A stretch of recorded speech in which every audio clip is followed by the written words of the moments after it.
second one. Now, and this is an interesting point that Nathan brings up here. Can it be a player from a particular year or season, or does it have to be the individual on the whole? The individual on the whole.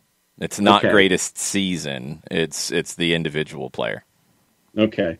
Because Nathan says 2013-14 Luis Suarez, his ability in the 18 to figure out how to get the ball, and then it was pure beauty. Okay, Spreaker should be up and running now. Sorry about that reboot, and we're good to go with it. It is allegedly live, so there you go. So Nathan's second was Luis Suarez, but from a particular season. Okay, that's not what we're doing. So it'll be the most gifted players, period. So come up with another one, Nathan. Let us know. Luis Suarez is incredibly gifted. Like that, in general, that's completely fine as an answer because you look at this different ways. I mean, a forward's gifts are a little bit different than a number 10's gifts, different than a defender's gifts. So there's all kinds of different things here. But we will get into that. We've got a bunch on the Twitch pitch that I hope you're grabbing. We'll give you ours later in the show. What else on Twitter, John? One more on Twitter. Under the Weather says something and this is about Atlanta United in general this season, that Under the Weather is noticed.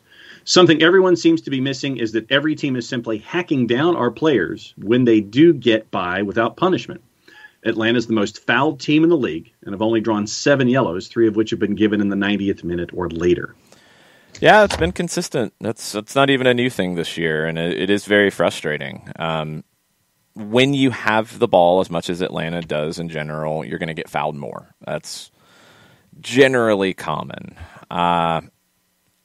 It shouldn't be the case that there have only been 4 yellows before the 90th minute. I despise the late yellows for persistent infringement at the very end. It's almost insulting that you're giving it then when you didn't give it in the 60th or the 70th or the 45th or the 30th like you see in some of these games.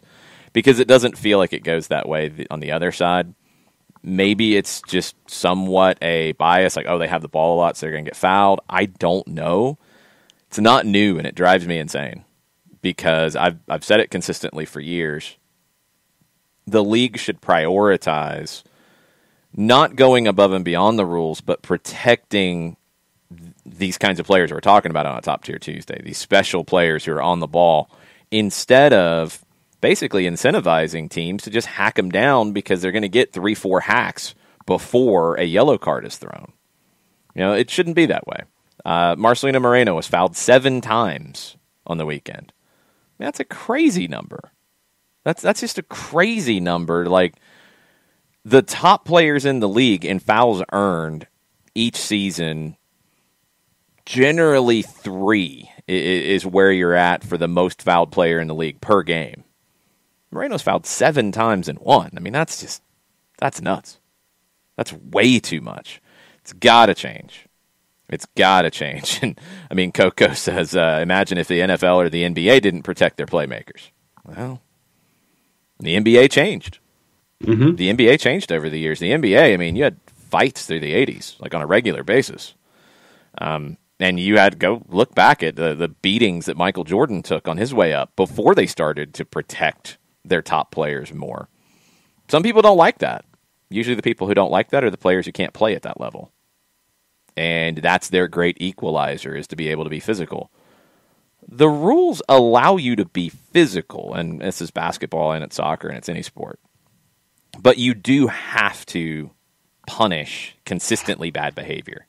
It's something in this game that gets frustrating, and it's not new. And, Dylan brought up Maradona. I mean, Maradona was kicked all over Italy during his time at Napoli. He was brutally hacked down in Spain by the butcher Goicoechea of Athletic Bilbao, who broke his ankle with a horrendous tackle.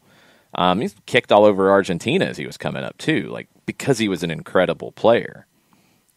That part of the game doesn't need to be celebrated. It needs to be punished more. And I hope that MLS can be smart and lead that way, because I think it makes for a better game. It makes for a more eye-catching game, a more appealing game.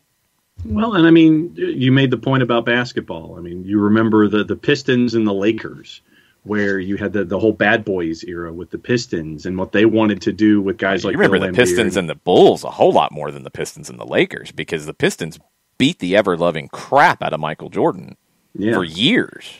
And so when the Pistons could beat the Bulls in a series and then get to the Lakers, I was thinking NBA championships. They weren't. I don't remember the Pistons being as physical with they were with the Lakers, but the Pistons are known for putting Michael Jordan on the ground over and over and over and over and over. That was their number one thing with Chuck Daly and the Bad Boys philosophy: put Jordan on the ground. Yeah, and that's not what's good for the game as a whole, and that's why the Pistons were not liked in the game by a lot of people. The people who did were generally from Detroit or people who honestly weren't very good at the game, and this was their great equalizer. So, what is it? I think Four-Card, who is listening from the Sudan today, which is awesome. Oh, wow. We're totally worldwide. Four-Card said, what's it going to take for it to change? Earlier yellow cards when this becomes obvious. And I think when you see a player fouled twice, more than twice, when he is beating people on the dribble, it's obvious. It shouldn't get to 7 fouls. It should be a couple of fouls, and you realize, like, hey, you can't just kick this guy when he beats you on the dribble regularly. You're going to get a card. You're going to get a second yellow. We rarely see like what happened with Alex Ring. Now, Alex Ring lost his head and should have backed out of challenges and should have changed his game. But we rarely see that situation against Atlanta United. And, it's just... Now, Ricky Ricardo, I agree that the Pistons were good at the game, but I don't think they were good for the game. Yeah. I don't think beating up the best player in the league on a regular basis and putting them on the ground and potentially putting them at risk of injury is good for the sport. Doesn't mean they weren't a good team. There's a different conversation there. They were an incredible team. They were an incredible defensive team, and Isaiah Thomas is one of the more underrated players in the league's history. I don't think he's very well liked, and that's probably why he's rated as such. But great team, not good for the game as a whole. The NBA blew up when Jordan could be Jordan more. Now, has it gone too far the other way? You can argue that. You could argue that with LeBron and some of the fouls he gets from time to time and some of that. There is a balance somewhere in there. But no, I don't like teams that can be equalizers by hacking top talented players down. Yeah. Joe Dumars is great, Kefsey. I agree. Mm-hmm. I agree. And the Celtics-Pistons series were awesome too, yes. But the Pistons, and this was a huge part of The Last Dance, and it's a huge part of Jordan's history. He's the greatest player to ever play the game.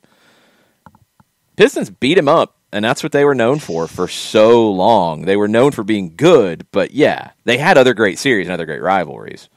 But it was the Pistons that the Bulls had to get by to become the great Bulls teams of the 90s. And it took them years to do it.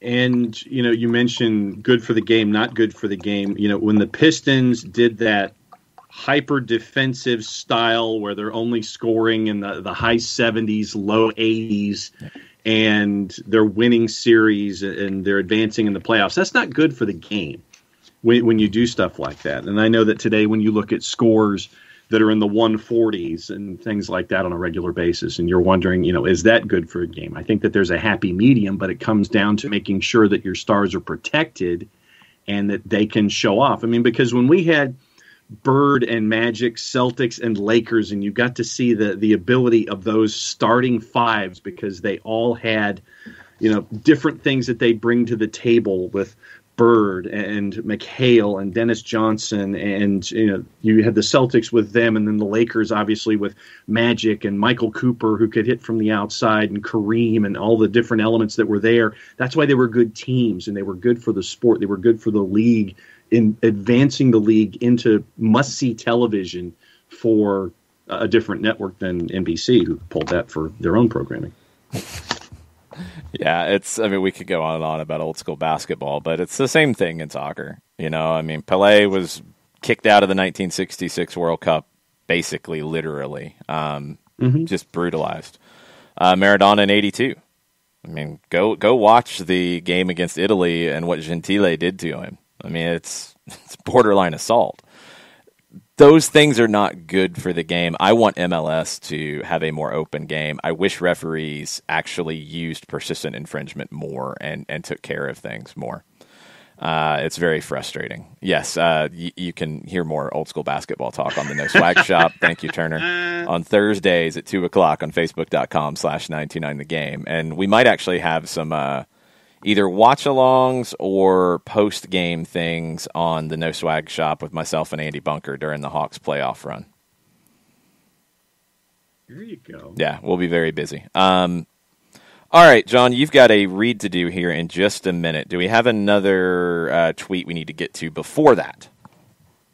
Let's see. Oh, Alex Pacine, after listening to our conversation with Dylan Butler, he says, just learning that @Dylan_Butler is a mag too. I love it. And he has a hashtag HWTL. So Pacine and Dylan Butler, they're now commiserating. They're now amigos on social media. Yes, good new friends here. That's what we do. We bring people together on SDH. We get people who are fans of the same teams in the same place, and they can enjoy sometimes the bad things that happen with a team like Newcastle. Sorry, Dylan and Alex. And sometimes the good things, like staying up. Steve Bruce is the best manager in the history of the game, of course, because he got them to stay up. Disintegration was the best album ever, yes. No, that actually was a really good album. Steve Bruce is not a really good manager, but anyway. No. It was How Away the Lads is what the hashtag was.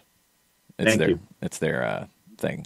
Why is that their thing, Alex? Please explain that to me. What is the How Away the Lads? Explain that, please. What is HOWAY?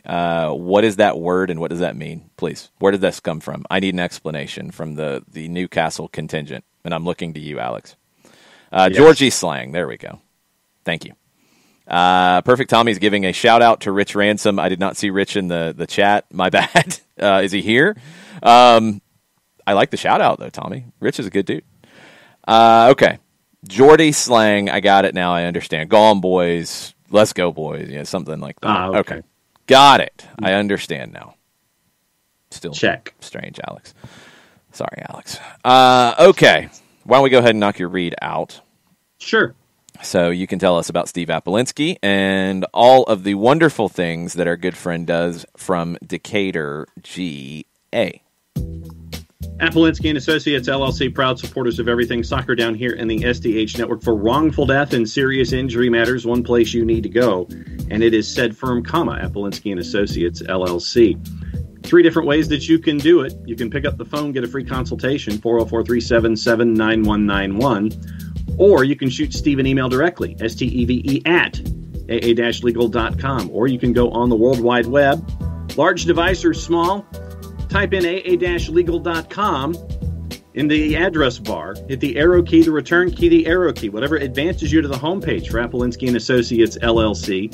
You get to see all of the different cases they can handle for you from the pull-down tabs, and you can see all the different awards that they have won in their over 30 years of experience and over $40 million that they have garnered for their clients in 2 time zones, the Eastern and the Central, for clients in Georgia and Alabama. And if, by looking at the website, looking at all the pull-down tabs, accessing all the information, staring at all the awards that they have garnered in their time, if you still have questions, you can perhaps get them answered at the pop-up window, which pops up low right-hand corner, because that's what pop-up windows do. They pop up 24/7, 365 and a quarter. Thank you, Chris Hutchison, for always reminding us about the Earth's rotation here on the network. Recognized legally by Georgia Trend Magazine for being one of the top 100 firms in this here state of Georgia. It is Apolinsky and Associates, LLC, in beautiful, bustling Decatur, GA, and the website is aa-legal.com. You went a little long. I did? Okay. A little bit. A little long. Okay. Like I said, you have to be the gauge of that for me, because I don't have a clock and I'm staring at it. A little bit. You're reading the punctuation now, -2. Byrne gives you 11 for winning the Picks of the Week last week. Byrne should probably get 2 or 3 of those points. That is not in dispute. It is about the collective. Yeah, you didn't want to thank him, though. I'm just saying. Overly verbose, -2. Jason Nix. Verbose. Yeah, you were long. That's another way of putting it. Jason Nix, I reject 365 and a quarter as well, -1. He gives you a 5 today. Abby Okay. gives you a 6.59. Lots of extra words today. Ooh, using the pen, no pause. Hard to remember how to score. It's been a minute for Abby. So 6.59. Tiki Taka gives you a 10. I didn't even know I wanted a lawyer until just now. Alex Pacine is mixing things up by giving you a 10. Thanks, Alex. -3 for the audible comma. Thank you, Mazzano. 5, overly wordy and rambling. 7.354, had to wait for the Earth's rotation to finish the read. Do less do, just do you. 8. Kefsey, I just started. I literally just started and was pouring it before I read the promo. I started off the show with Diet Dr. Pepper. Maybe that's my problem. Maybe that's the problem. 7.3, inconsistent pacing, and just a miscellaneous -0.7. Ah, okay. Perhaps get them answered, -4, -2 for reading a comma, -1 kind of all over the place, so a 3 from Ricky. A 3 from Riley. Why did you need a quick read today? There's a lot of things to talk about, I'm assuming. 7.85, bustling Decatur with a question mark. Nick gives you a 10. Nick is just really, really pushing you up in a big way these days. Yeah, it's all good. It's all good. Y'all can have your fun. 6 out of 11, that's all I know. 3 out of 10, just a bad read today. Quick reads are always good. I agree, Coco. All right, questions from the Twitch pitch. It is open season, so have at it, Twitch pitch. What questions do you want to get into? If you're now listening on the app, you got questions, you can tweet at us or you can join us on Twitch, twitch.tv/soccerdownhere. Let's get into what you guys want to get into. We have gotten into it, ATL to Madtown. We did at the beginning of the show. The article at The Athletic from Felipe Cardenas about Atlanta United. So if you have questions about it, we will talk about it. And okay. So I'm waiting on those questions. ATL to Madtown says Boca hot seat. See, this is the problem with that, Madtown. One article does not create a hot seat. It doesn't. Now, people have had other reasons about things, and they've talked about the roster and the talent level and this and that, and there have definitely been some narratives out there. It's a little difficult for me to agree with a hot seat based off the success that has been had too, and when the failures have happened, what has been involved in leading to those. I would have loved to have seen that team last year if Joseph Martinez is healthy, and you have the PB&J front three for a while. I really liked where that was going. I did not see that kind of season coming. I did think that Frank de Boer would solve not having Joseph Martinez. Sounds like there were other issues there that have already been talked about. This is not new in that regard. So no, I think a hot seat there because of an article doesn't make any sense. These things happen in clubs. Now, I haven't been in a front office in an MLS team. I've been around a front office in a second division team. I wasn't involved in anything on the soccer side when I worked for the Atlanta Ruckus when I was in college. I've been around the front office with the Silverbacks during their time in the NASL a lot. I wasn't in a decision-making role, but I was around it. There's always these kinds of things. It's very rare that there's not. It's very rare that everybody is always of the same mindset and everybody is pushing in the same direction. You have push-pull. You have friction. You have people that disagree. And in this article, you have people who went not on the record, but behind the scenes with anonymous quotes about their takes. Okay. That's going to happen. That is part of it. It's all coming out at one time, and that's, not ideal, of course. It's not ideal that any of this comes out. You like to keep these things in-house because, again, they do happen. But no, I don't think it creates a hot seat at all. An article should not create a hot seat. And it goes back to what we were talking about a little bit yesterday.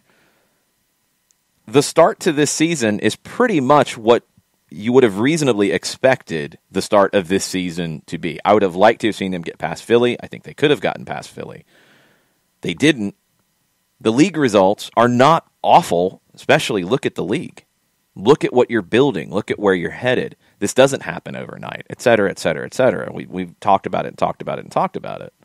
So what crisis is there right now outside of an article?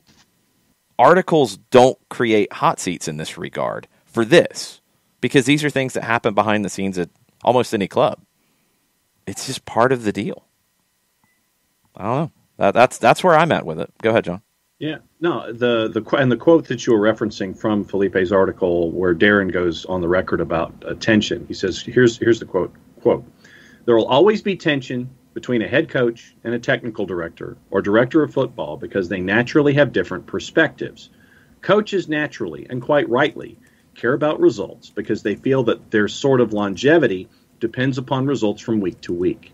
A good technical director or general manager, his role is to be thinking about the medium to long term for the club and not necessarily just from game to game. That creates a healthy tension in all clubs all over the world. It's working properly," end quote. Yeah, you have to have the short and the medium and the long all represented. If it's only short-termism, you have what we see in Brazil all the time with managers getting fired over, a month's results. If it's only long-term, you don't get short-term results. And look, this was the balance that we've talked about with Gabriel Heinze coming in. He's building for a longer-term project. But there is a pressure, as we see from the reaction to a draw from the weekend, there is a push for results from the fan base. That's both of it. That's what you get. You have pressure for short-term. You also have to deliver medium and long-term. You need people who are looking at both. Those things are not always in alignment. They're not. You can't always be in alignment in that. And you have to have somebody who is making those decisions, who is looking for the big picture. That's just part of it. Riley says, why was Carlos the technical director in the first place? Seems Paul or Lucy were more experienced in MLS in that role. Well, Riley, Lucy had never worked in MLS, so no, she wasn't a technical director at that point. The move up to being a general manager in DC is a move up from the roles that she's had in her career previously, and she's earned it. But at that time, she'd never worked in MLS. Paul had, and Paul was coming over from Orlando, but when Carlos was hired, Paul was working for Orlando. So Carlos was hired 2 years before the start. 2 years before the start of the team. And Paul came in 2016, if I remember right. Yeah. Carlos was hired before the team had a name. He was one of the first 10 hires in the club, I think, across the board.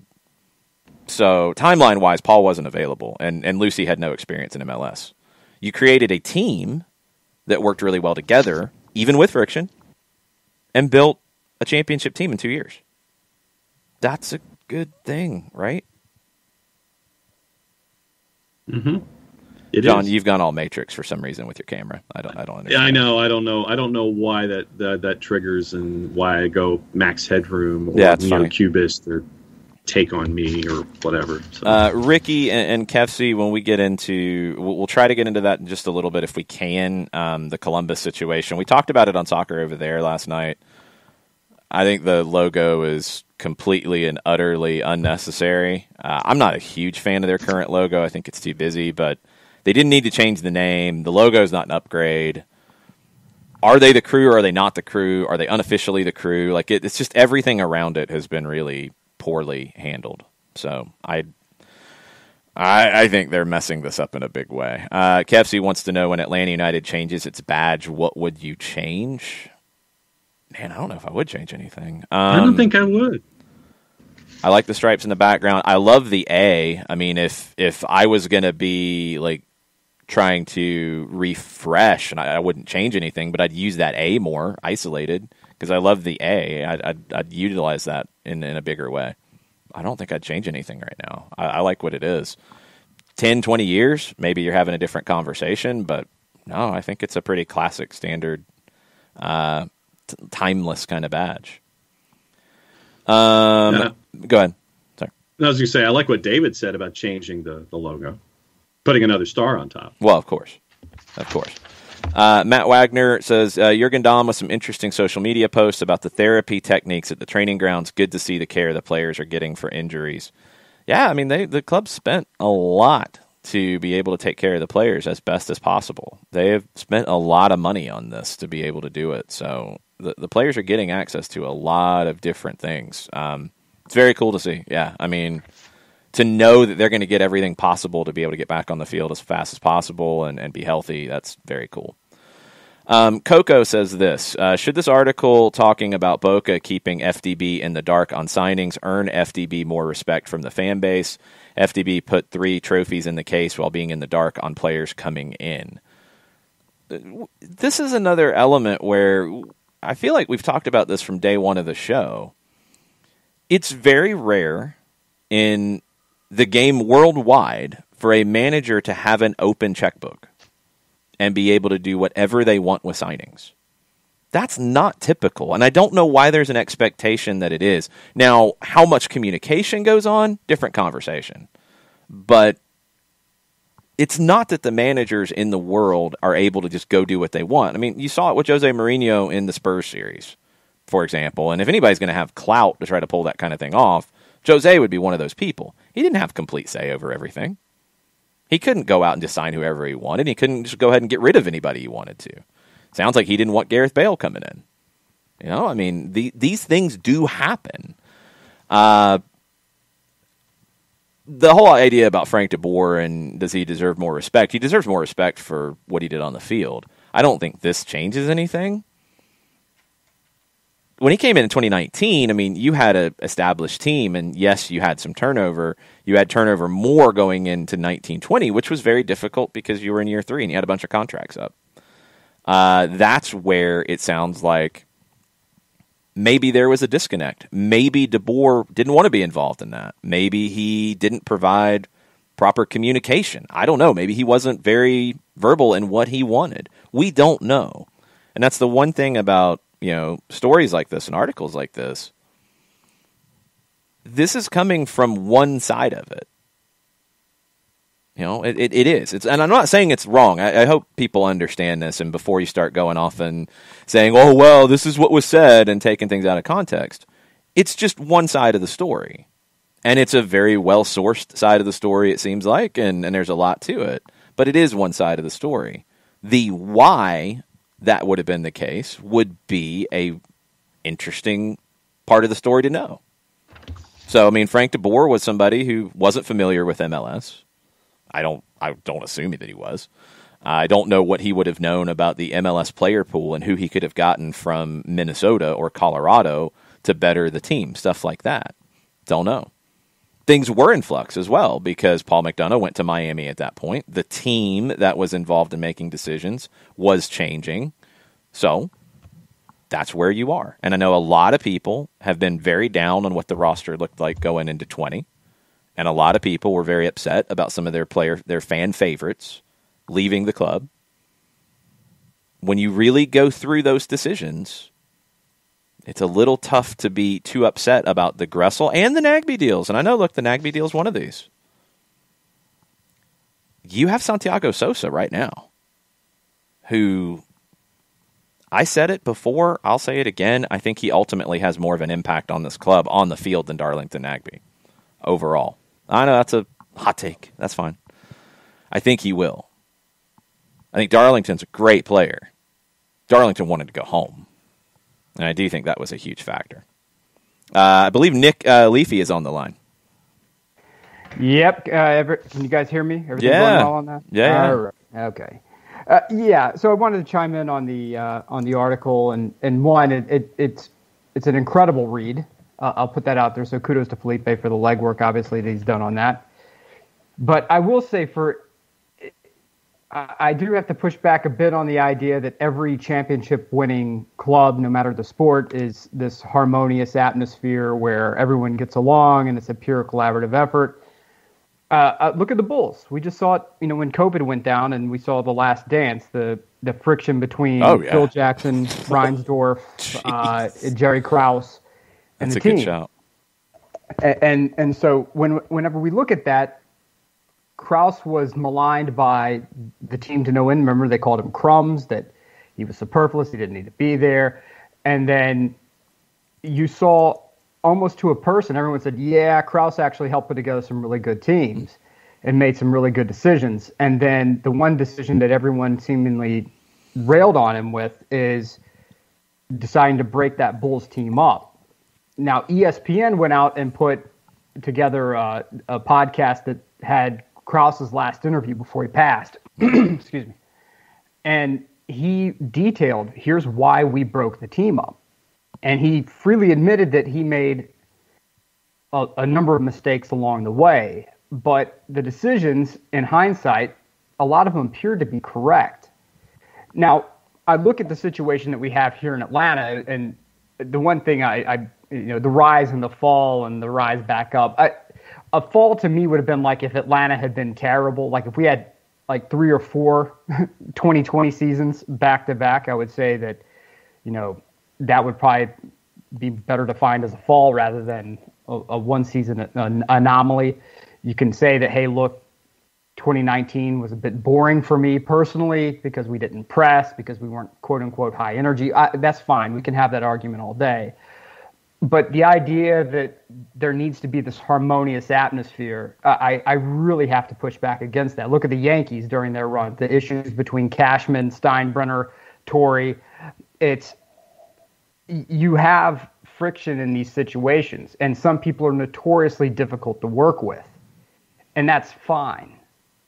But I will say that if you were to interview Bocanegra 5 years from now, he may say that, yeah, there are things I wish I could have done differently. Maybe let's go into the land of make-believe and say that without question, the Bielsa thing is true. I'm sure Bocanegra would probably say, yeah, I wish I probably would have called him back. That's probably a rookie mistake, or we were extraordinarily slammed during that period because we were trying to put X and Y and Z together. And yeah, I wish I could have done something differently there. Or with Nagby, here's why we structured the deal this way. Or maybe we were hesitant to do this. Maybe we picked up on some ideas that he wanted to go home and this could be problematic down the road. So we didn't fashion the deal as quickly as we wanted. I have to push back a bit on this idea that it has to be a harmonious atmosphere and that so-and-so's on, Bocanegra's on the hot seat because of this.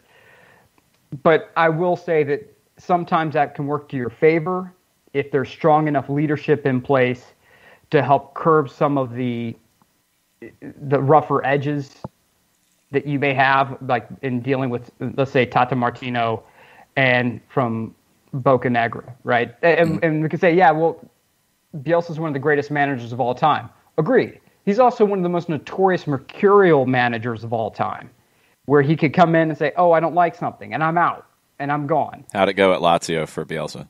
Oh, right. He was out. What? It was over with before it even began. Right. Right. And so instead, we ended up with Tata Martino, and we were able to produce something magical with that. And it's hard for me to say that that was a bad thing.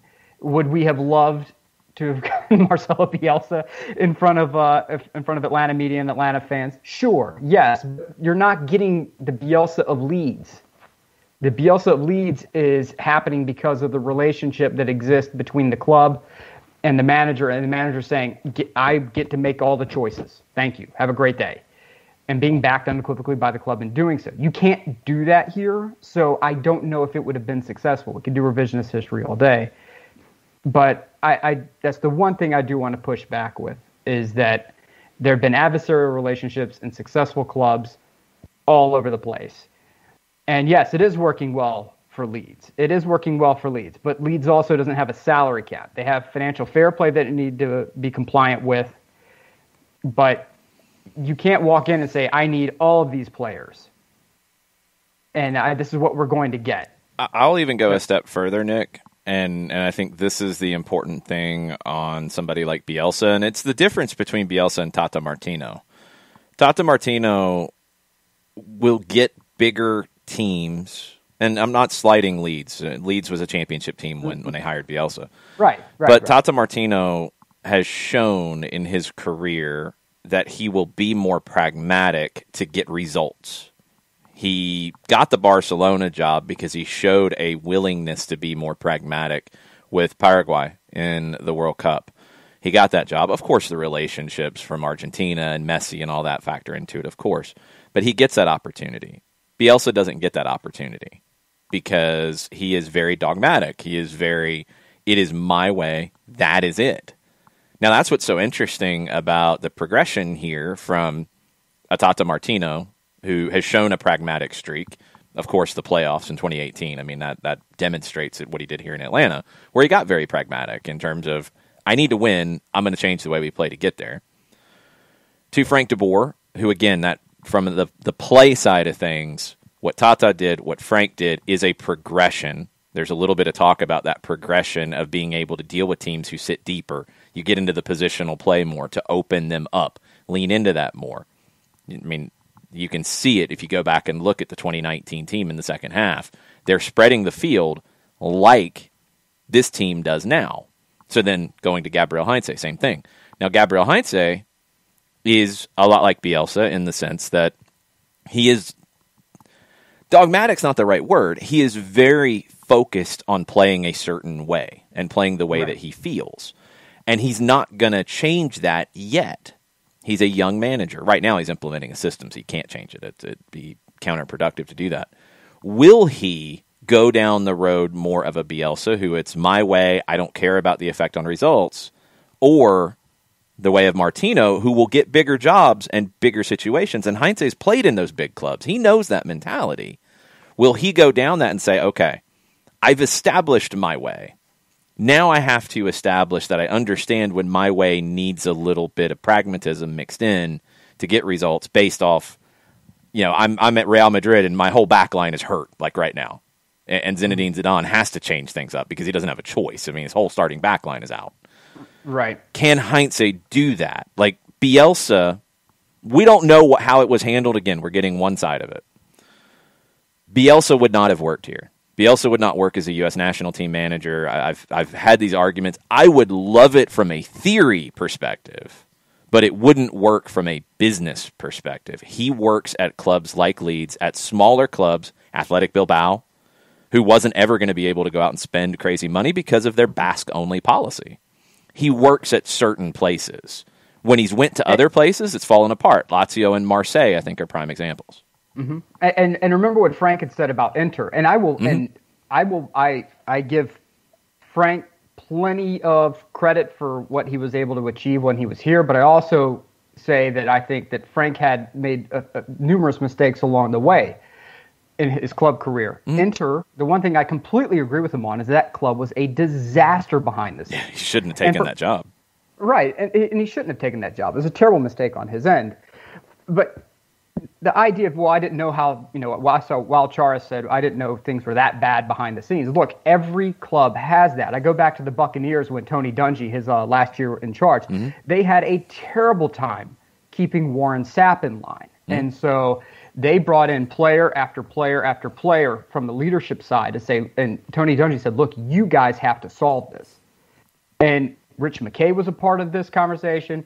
Tony Dungy was a part of the conversation, and the team leaders had to come in. And things were absolutely getting disrupted in that locker room on the way to their NFC title runs. And now, of course, things change when Gruden comes in, but they still had challenges keeping those players in line and the static and the issues in the background. The idea that there's always this harmonious atmosphere behind successful clubs, it is a myth. Zeus, Hera, all of them, the Olympians, all of it is there to say, guys, it's the same thing. It's all mythology.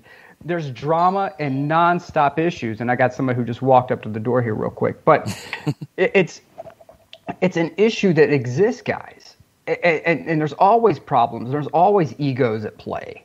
And if Bocanegra, I'm sure, again, Bocanegra would love to have some moments back. And I'm not defending Bocanegra to the hilt.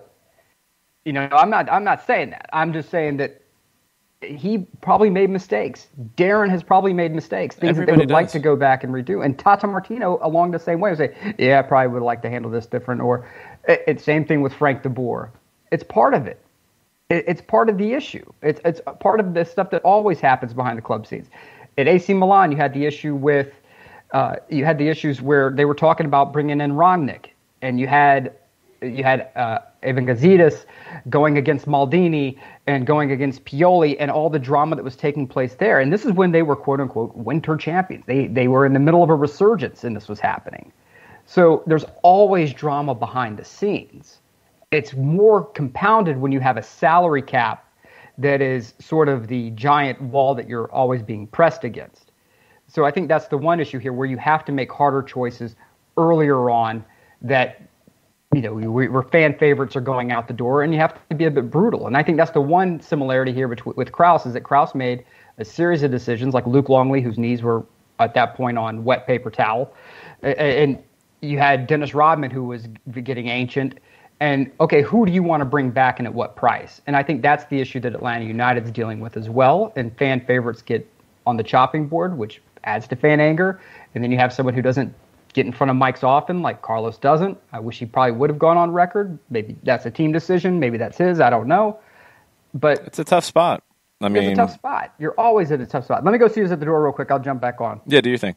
It's a tough spot. And look, it's not the first time there's been that kind of questioning. So it's, you're kind of backed up against the wall by a piece like this. It's tough to deal with it, and that's tough to deal the strategy with it. Yeah, and to Nick's point about the Bulls, what the whole notion was: do we bring all of these guys back for one more year to make another run and spend an inordinate amount of money keeping everyone around and increasing salaries, or do you break it a year early? And that's the question across the board that a lot of teams face. In your idea of, okay, have we maxed out our resources? Or do we continue down this road and risk handicapping ourselves financially down the line if we don't make these decisions a year ahead? You'd rather be a year ahead of the curve financially and in your philosophy and bringing in personnel than a year behind, because then that sets you that much further back when you're trying to get back to where you were in these situations. Yeah, running a team is difficult. I mean, there's just, like Nick said, you can go back through Jerry Krause, who had a Hall of Fame career with the Bulls. Did he get things wrong? Yeah, he did. He absolutely did. They won 6 trophies. So, yes, he got things wrong, but was it successful? Yes, both can be true. You can make mistakes in a signing. You can make mistakes in letting a player go. You can make mistakes in dealing with somebody. But is it successful? Yes. There's just no other way around it. Yes. Can it be better? Well, you hope it can. You're always striving for that. It's the idea, if you've ever worked in the nonprofit side and you've dealt with mission and vision statements. Your mission is what you do. It is specifically what you do and maybe how you do it. Your vision statement is what you strive to be, that big pie in the sky thing that you're trying to be that you might not ever truly be able to be. That's what you're working towards every day. Any team in the world is working towards winning every game they play and winning every trophy they are in. Is that possible? No, it's not. It is impossible to win every match you play, get every signing right, make every decision correct, and win every trophy. It is impossible to do it in 1 year, let alone a career in a front office or on a touchline. It's tough. It's tough. And people are not going to like you when you make decisions that go against them. That's the challenge of doing that job. I don't know if I could ever do that job because, I'd like to be liked. There are people who are different in that way. Some people, no, they understand that. And they understand, look, they're going to be hated for certain things and they're going to make people mad, or they're going to have to fire somebody, or they're going to have to not renew somebody. And they can compartmentalize that. It's tough. You're never going to make everybody happy when you're involved in running a team. Especially not a fan base. I'm not even talking about a fan base. I'm talking about people around you. Yeah. You can't. Because you have to separate yourself from it. You have to. If you're Darren Eales, if you're Carlos Bocanegra, you are the stewards of the club as a whole, not making this component happy to do something even though it's not the right decision for the long term. You're the stewards of this club, and you've got to make the tough decisions. And no, you're not going to make all of them 100% the way other people would tell you they would. It's just impossible. It's just impossible. You have to make the most decisions correctly as you can and try to judge the medium and the long term while putting the people in place to get the short term right. It is a very tough balance. It is a very tough balance. Yeah, you're not going to make 100% of the people happy about the decisions that you make 100% of the time. That is a virtual business impossibility. And that's what you're doing. You're running a business, and in this case, we're talking about running a sports franchise that is part of the global footprint in its sport. And there will be times where decisions will be made, whether it's in the short term, that not everyone is going to like. But then with hindsight, you can look back X number of years down the line and look back at the decisions like we're talking about with the Bulls and all of our other examples this morning, and say that was the right decision at that time as we look back on it. So that's what perspective gives us, is that opportunity to sit there and look at decisions that were made X number of years backwards and see how it applied itself to the hopeful success of what we're looking at when we're talking about other subjects. You're hoping that decisions that were made back then can lead you forward and continue the path that you wanted to be on at the time. And then at the time, you're going to have decisions in the present tense that are going to ruffle feathers. That's just how it is. Jason Nick says, but, and in parentheses, we need to hold the front office accountable when they do make mistakes. Yes, it happens, but call it out and have high standards. If we don't, this, quote, bold plan will never work in a league like this. It is working. It is working. You have an Open Cup. You have a MLS Cup. You have had a ton of success on and off the field. So the bold plan's working. They've done something that LAFC has not been able to accomplish. They've done something that Orlando and NYC have not been able to accomplish. I mean, go ask Cincinnati about their situation. Go ask Minnesota right now about their situation. Like, to say it's not working, I'm sorry, you're getting short-termism here. And that's the issue. And that's what I'm saying, Jason. It's not that if they make a mistake, it's like, oh, well, whatever. But you have to have perspective. And sometimes you can't make the right reactions, or you can't have the right reactions. You can't say a move is a bust immediately. Julian Gressel, for example. I will continue to say it. Getting Brooks Lennon, trading Gressel for the return you got, knowing what Gressel ended up getting in salary, at least what's been reported because it hasn't been published by the Players Association. You upgraded in that position with Brooks Lennon on less money in a cap league. That is critical. That is an upgrade. Everybody hated that move because they loved Julian Gressel and they loved what he brought to the table in this team. He would not fit in the current team. Brooks Lennon is a star in the current team. That move was panned initially, but over time, I think it's been proven out to be the correct move on all aspects of it. You know, you can go into the Nagbe one. And I know here it is put out there that Nagbe would have stayed if he had been offered more money beforehand. That's speculation, first off. If Darlington wanted to go on the record and say that, that's a different conversation. But that part is speculation. He wanted to go home by the time it came to that decision, to play for his former coach and to be closer to home. And he ultimately, according to reporting from Doug Robertson in that summer of 19, he did turn down offers by that stage. So, you know, wherever it fell apart, we don't know the full picture again here. But you have dealt with that. You got a huge return for him.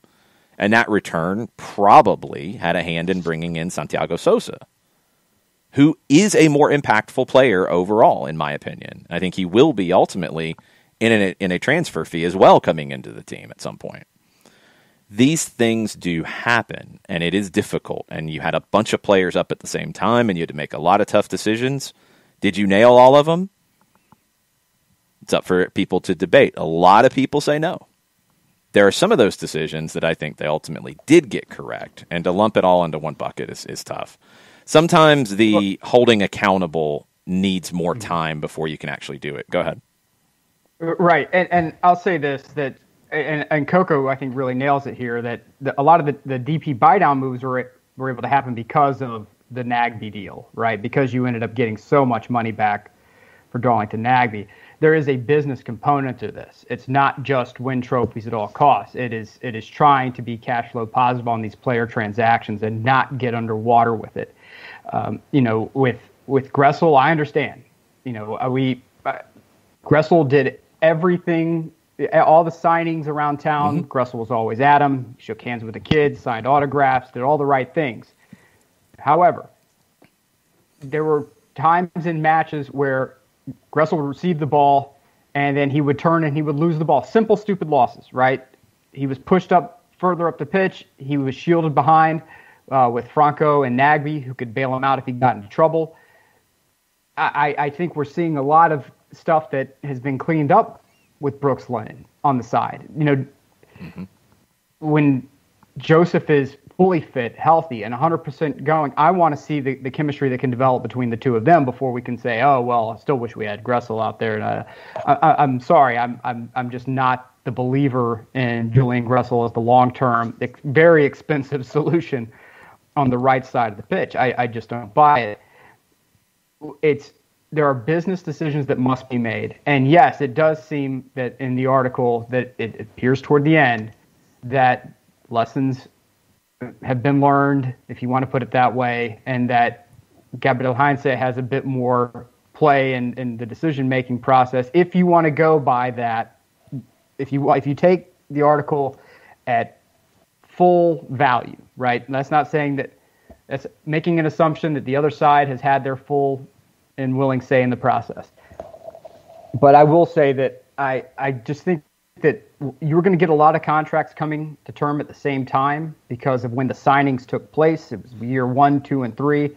The contracts are only for so long. A lot of these fan favorites are going to have cap issues that you're going to have to move on from. What was something, Nick, that Carlos spoke about, I think at the beginning of 20, when some of those moves went down, and Coco kind of alludes to it too. You've got a huge amount of allocation money to start a team.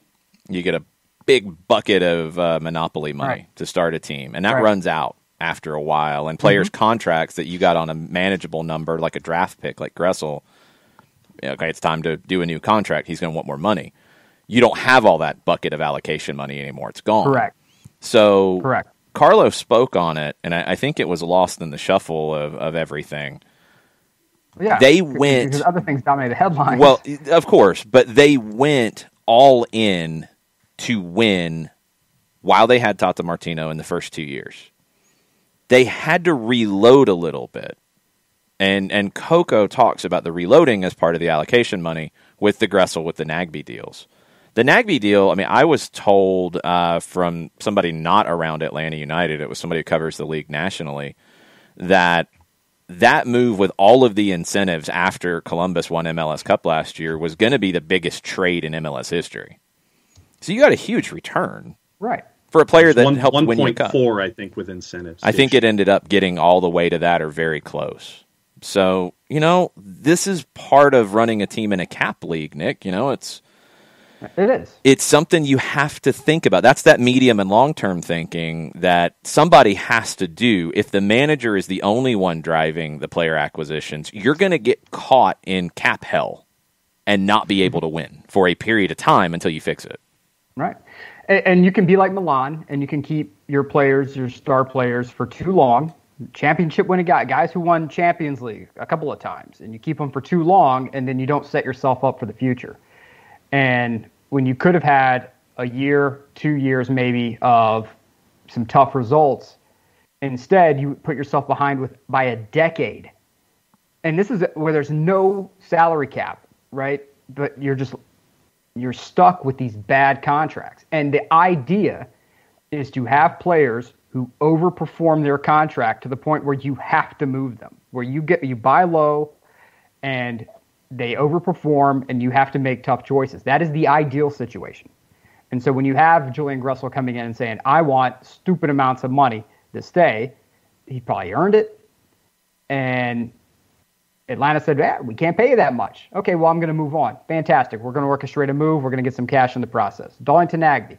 Hey, guys, you guys slow-footed this contract extension that we were talking about upon the trade. I want to go home anyway.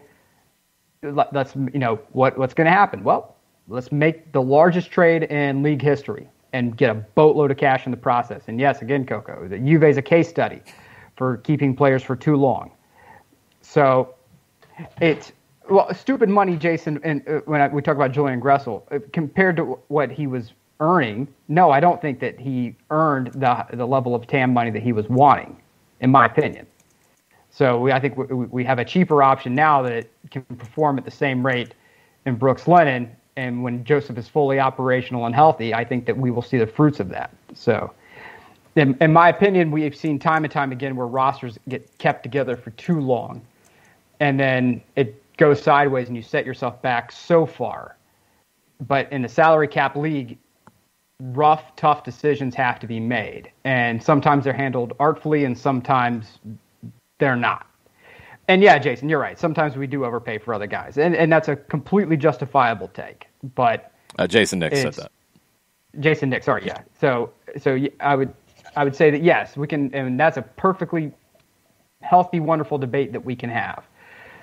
But I will say that the idea of keeping these teams together for so long can become toxic over a period of time. And part of wisdom is learning how to handle things artfully. And wisdom is gained over time by making mistakes. And I'm sure that there are individuals on all sides of this who would like to have some of those moments back. They can't get them back. There's no DeLorean. There's no Doc Brown waiting at the Two Pines parking lot. So instead, what do we have to do? We have to learn from and make better decisions in the future. That's generally how I'm viewing this. But if you have to look around the league at teams that don't have stars over their crests, who we're suddenly looking at and saying, oh, look how they're doing things, look how they're doing things. There's a nice, pretty star above that logo. Should we have had two? Yeah, great. In the land of make-believe, yeah. But we were at least in contest for a second one.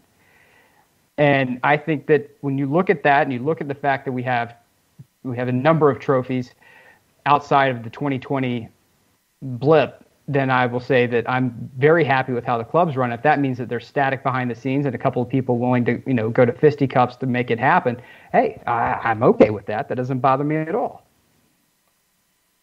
Yes, I am throwing out 80s film references, by the way. That's needed. Sometimes it's needed, man. Any other questions we need to get to? I do need to cut it at 11 today. Got something I got to take care of here, health-wise, for somebody here, and we'll get it taken care of. So 11 o'clock's our hard out. We'll do a USL League One segment separate as a podcast, John and I, later today. But we got about 18 minutes to get final questions. We're caught up on the Twitter side. What's going on Twitch? There's a bunch. It's kind of hoping you pick one. I'll go with Jason. Because I think Jason's bringing some good. Okay, there you go. Thanks, Nick. Certainly interacting here, so I definitely want to make sure that we move his stuff to up to the top of the pile here. Yeah, Jason says, hey, yes, I agree that I'm privy to not privy to all the money moves and need to make things need to happen. I'm coming from a very fan perspective, not hoisting the FO on a petard. Just want more. It's always good to want more. Yeah, and I will. That's the vision statement. Yeah. Right. I will always lean toward fans saying, WT blank, why can't we keep these guys? Why do we make these decisions? We want to win. I will take that over any of the other towns around this league where it's kind of like, we're just going to try to get there and see what. No. I want people to demand more. And that's what happens in markets where winning is done. And that's because the fans don't sit back and let mediocrity occur. That blips are railed against. And 2020 was a massive, ugly, fat red wine stain on the white dress, and we by all means, fans should yell and scream about that. You're the ones investing your money in season tickets. You're the ones investing in kits and all that. So yell and scream and do all that fun stuff as part of being a fan. But there are going to be people who will throw gasoline on that to try to get a reaction out of you for clicks and buzzes and whatnot. And there are going to be people who are going to take, who try to be more moderate. And there are going to be people who try to be, quote unquote, the sunshine world nonstop. And so you're going to find whichever group you want to find that best represents the world that you want to see. And that's fine. That's great. It's all part of the sports world. But I love the passion that a lot of you guys are bringing, saying why and asking the questions. Why can't we get this deal done? But I think part of it is also when the answers are given. My old boss used to say, "Well, that's been asked and answered." Yeah. What do we do from there? Well, a lot of these questions have been asked and answered. So now we have to say, what are we going to do moving forward with this? We're going to give Gabriel Heinze the time to move and develop and build something here. If you want Bielsa and you're mad about Bielsa, in my opinion, this is as close as you're going to get to a Bielsa-esque vision when it comes to youth development, when it comes to the tactical side of the game, when it comes to the energy and the passion that they bring, the level of preparation. This is as close as you're going to get without having Bielsa actually on the side. And I said it before, and I guess I need to make it clear. Bielsa, in my opinion, would not have worked in this league. I do not know how the conversation was handled. All we know is what was written in the article today. I have no idea how it went down, but I do not think Marcelo Bielsa would have been a success in MLS. I don't know if he would have made it to day one opening day because of the way the league is structured. He is I want it this way, and that's what I want, and if I don't get it that way, I'm out the door. It's hard to do with a cap, and it's hard to do with allocation money and all the different mechanisms. I mean, we've seen it. How many teams have complained about, we thought we could bring this player in and do this, and then the league changed it on us. You got Miami have 4 designated players. There's so many different aspects to it that are difficult. I don't think that would have worked for him. Tata Martino, and this was something I was told when his name first came up, and it is talked about in the article, he is similar to that, but not as hard line. He takes a job with certain conditions. Gabriel Heinze talked about the same thing. When they say, we're going to work with you, this is the job we will take that you're offering to us, we want X, Y, and Z. And if we don't get X, Y, and Z, we're not going to take the job. Tata Martino took the job. Was it easy to get X, Y, and Z for him? No, it probably wasn't. But he also understood that he didn't know the MLS player group very well. Do you want to tell me now that Michael Parkhurst and Jeff Larentowicz were bad signings? Tata Martino didn't go sign those guys. And you can't pick and choose. You can't say, well, then that was somebody else. That wasn't Carlos Bocanegra. Carlos played with those guys. He knew what he was getting with those two. You can't pick and choose to shift it the way you want. That partnership worked for 2 years. Did it sour? Yeah, it wouldn't be the first time. That's what's said in the article, that it soured. It wouldn't be the first time. Again, like Nick said, Phil Jackson and Jerry Krause. Whew. It happens. Tata Martino also, and did he want to leave because of the relationship being soured? That's been alluded to in the article, but he also wanted to leave because he got offered a crazy amount of money from Mexico to work part-time at a national team. Yep. I mean, that factors into it too. You can say, well, okay, if that job hadn't materialized, then what? We don't know. Right. That's Tata's wife did not live in the United States. No. From my understanding, she still lived down in Argentina. She did, and he had grandkids down in Argentina, and he talked about that. Could there have been factors involved? Sure, but ultimately, he wanted to be able to be home more and be in Argentina, be home more. And he wasn't going to be able to do that running a team day to day. That was never going to happen. Yeah. So could things have factored into the decision? Absolutely. But the ultimate decision, I don't think it would have worked long term. He would have signed a longer deal to begin with. Gabriel Heinze signed a 2-year deal. That's the idea here, and we see what happens. But it's tough, and I think it's easy to, especially right now with everybody riled up because of a draw on the road, and I guess a start to the season that some find disappointing, that there's a huge issue and everything is broken. No, you're just getting the story. You're not hearing what's going on in Cincinnati. Right. You haven't heard what's going on in other teams. Clubs. There's always drama at big clubs. Yeah, it's just part of it. It's part of the business. But I will say that I if we want to have arguments over Kubo Torres versus John Gallagher, yes, amazing. Yes, let's have those conversations all day. But I will say that, to agree to your point, Jason, if you say, well, I wish Carlos had never come here. Well, great. Then Lorenowitz and there's a Parker lot and of all the things other that guys. wouldn't be here. Yeah. Right. So, if I'm let's say in the magical world I'm Darren Eales, and I look at Carlos's broad folks. Hey, look, I think we need Michael Parkhurst, even though he's old. I think we need Jeff Lorenowitz. Yeah, he's old, but these guys provide leadership skill. They still have some gas in the tank. I think we can bring him in. And if he comes to me and says, I want to sign Cubo Torres, yeah, he's old. I think he has some gas in the tank. I'm probably going to err on the side of that and be like, this dude brought in the last captain of Atlanta United. Yeah, okay, all right, sure. Yeah, we'll take a flyer on that. You can't just throw all the bad stuff out and expect to keep only the good things, because our universe doesn't work that way. So I applaud the reporting that Felipe's done. I'm not going to push back at any of it. I will say that I think that there's a bit of that the world can be a wild place, and that sometimes there are other things in play. And I will take a bit of drama at a club that is vying to be successful on a regular basis. That 2020 was an abomination. It was terrible. You move past that, and I think that we need to not let 2020 cloud what's happening now, because I'm thrilled with what's happening now with hindsight. I think it's going to grow into something amazing. And Heinze wouldn't have taken the job if he didn't want to work with Carlos. Yeah, that's, I think, and he said it himself when they talked about the hire and he gave his first media availability. They talked. He did his due diligence. He took the job. And he's, so far, I think, getting everything he wants. He probably doesn't want to do as much media as he has to, but outside of that, that's league rules. There's only so much you can do. Different culture. He's getting what he wants. He took the job because he thought he could work with this front office. So if it's, we had this conversation months ago, if you feel like it's a bad front office, well, Gabriel Heinze, who was very in demand, chose it.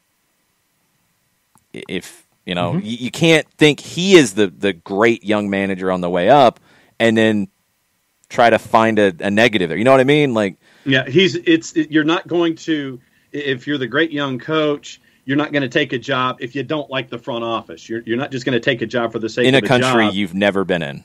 Yeah. In a country you've never played or worked in. That's an even bigger sale job, to take this job with this club and work with this group.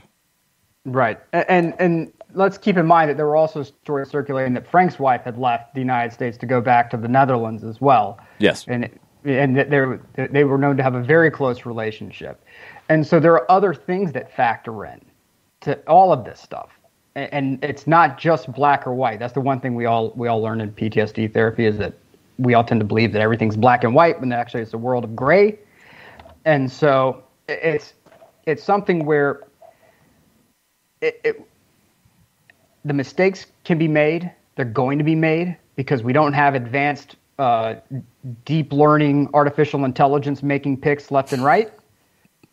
But to say that it's all a disaster zone, I'm not remotely on I just don't know how you get there with trophies in the case.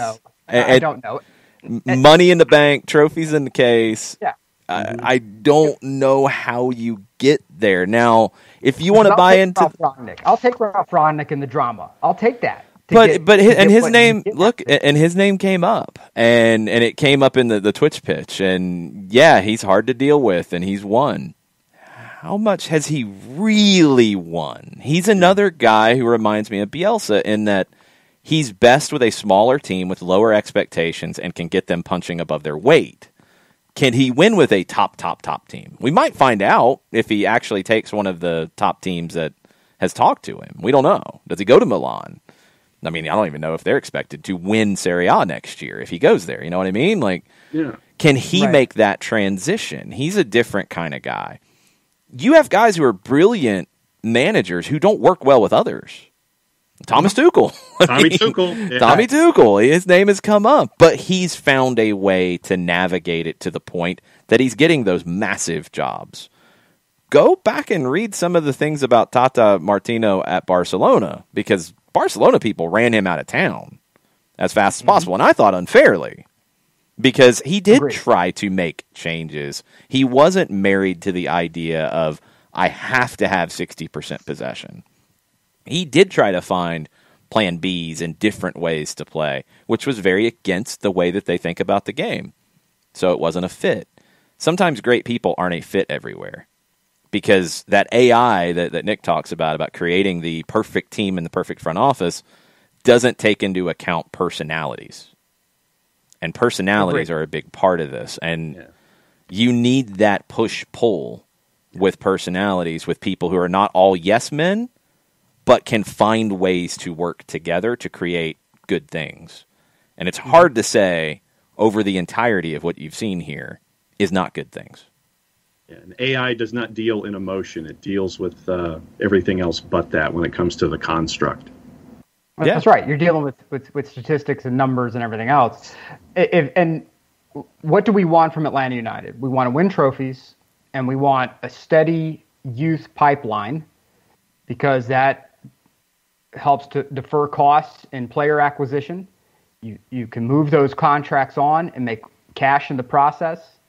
And sometimes you'll have a promising prospect who moves on as a result of that, but it's part of the system. And I appreciate what we're seeing with this as opposed to what we're seeing with some of the other clubs around MLS who are just like, we're going to put a team on the field and we're going to blow up our entire youth setup, Minnesota. And, you know, they keep selling their supporters this whole thing of we're going to slow grow to success. Well, you know, fantastic. Good for you. But it doesn't seem to be really working out well. I'll take it. Hey, we're going to blow this whole thing up in order to get that trophy with the confetti and all that other mess in the process. I'll take that. I'll take it to be in the conversation and to have people like Lexi Lawless who trolls you into oblivion for responses in social media engagement. Wait, what? I know, shocking as that may be. It's going to be it's going to be something where more teams are going to figure this out. We got to build a youth program. We have to have a style of play. We have to do these things. And they're going to make mistakes along the way as well. But I'll take this over Cincinnati. I'll take this over what's happening with Red Bulls. I'll take this over what's happening with DC United. I'll take this over what's happening with Miami. I'll take this over what's happening at Dallas, where they have nothing but a youth pipeline and not really a ton else to show for it. And I'll take this over what's happening with Vancouver or Montreal. Toronto, hey, look, man, they got a thing going up there. But for a while, Toronto was depleted uranium until they turned that thing around, right? Yeah. So Seattle's name has come up in the Twitch pitch, too. Yeah, the Zombie Sounders. And right? 2000, well, not even the Zombie Sounders. Go back to just 2009 when they launched to 2016 when they were in MLS Cup for the first time and won it. They were good. They've made the playoffs every year. Right. But they kept running into a brick wall. A lot of times that brick wall is named Bruce Arena and the LA Galaxy. Right. And Siggy Schmid kept hitting his head up against that ceiling. And then they made changes and they hit on the right group. And they're trying to keep that group together. They've done a good job so far. Brian Schmetzer, what did all we hear about last year at the end of the year? He wanted his new deal. And that was a lot of friction. Gonzalo Pineda nearly left. There's been various points over the years where people have called for Garth Lagerway's head because that's part of the deal here. But they found a way. Why do we call them Zombie Sounders, Jason? Why do we call them Zombie Sounders? Because of 2016. Like specifically because of 2016, where they were awful in the first half of the season. They had the DP slot. They were trying to get Nicolas Lodeiro in. And it so happened that they had a horrible loss in Kansas City. Siggy Schmid gets the axe. He gets fired. And as he's leaving the facility, Nico Lodeiro is signed and coming in. Siggy probably would have kept the job if Lodeiro had been signed and been in the team a couple weeks before. Nico Lodeiro and the bounce back from Siggy Schmid getting fired and Brian Schmetzer taking over as the longtime assistant, they rose from the dead at that point because they were dead and buried. And then the key headline here is they were trash at the beginning of the season. Yeah, and like they came trash, not with a win and 2 draws and a loss. No. Trash, like trash. Yeah. Going to miss the playoffs for the first time ever. Trash, right? And they have been able to turn this into a thing. And so I will take our situation over a lot of other people's situations. and I'll go to the hilt on that one. And I make zero money from Atlanta United. I have yet to apply for a media pass. I think I'm gonna this weekend may be the first one where I actually do that. But I will say that it's important for us to look around this league and say, okay, where's everyone else at? Where are we at? Comparatively speaking, how are we feeling? Feeling very good about this. Training facilities top flight, youth pipelines there. We have an exciting style of play that's coming together. I just feel like it's something that I'm okay with, and I'm happy to have these conversations. Though, if you guys want to debate player for player, all that fun stuff, let's do it, baby. I love it. I think that's part of this whole thing that we embrace when we get behind a microphone and run our mouths. I love having those conversations, but the doom and gloom, the asteroid's going to hit the planet, and we're all going to burn in a fiery inferno because, our XG from our center midfielders isn't exactly what it should be. Come on, I got to push back a bit on that one. And with that, I got to step out. Yeah, and I have to too, before other people don't really understand what we're doing here and want to take more shots. That's fine. This isn't easy, guys. This isn't easy to be in this situation, and I don't have to really say more than that. I think people who know understand what I'm saying here. If you don't, you don't want to. This sucks when these kinds of stories come out. They're difficult. They're also, again, from one perspective, from many different people, but from one side of the conversation. It's very awkward to deal with this. We did as best as we can. And if that's not good enough for some, that's fine. Other people can cover this in the way that they want to cover it. We're doing the best we can with the situation. I think we presented a lot of different voices fairly. We gave you our perspectives. Disagree. That's completely fine. Nobody's on the same page 100% of the time. But I hope people are fair about that. And as you start to learn, the more you do this, there are a lot of people who choose not to be. They say they are. They choose not to be. That sucks. But that's also part of the gig, and that's something that I'm sure Carlos Bocanegra is not happy about right now. But it's part of the gig that you sign up for. I'm not happy about it when people take things out of context and try to spread rumors and lies about things I say on this show without in any way thinking of the big picture. But that's fine. It sucks. Don't get me wrong. It sucks. But it's part of the deal. This is it's a tough conversation to have. I think we did it the best we could in the most fair way we could. I'm sure it will continue to come up. That's where we're at. If we didn't meet your expectations, hey, sorry about that. We do the best we can around here. We'll try to do it again tomorrow. Hopefully we'll be as good as we can be, and hopefully people will be happy with it. But we'll be back tomorrow to talk about more of this stuff. We'll do top-tier stuff another time. Y'all have a good rest of the day. Mucho platiel. Mucho platiel.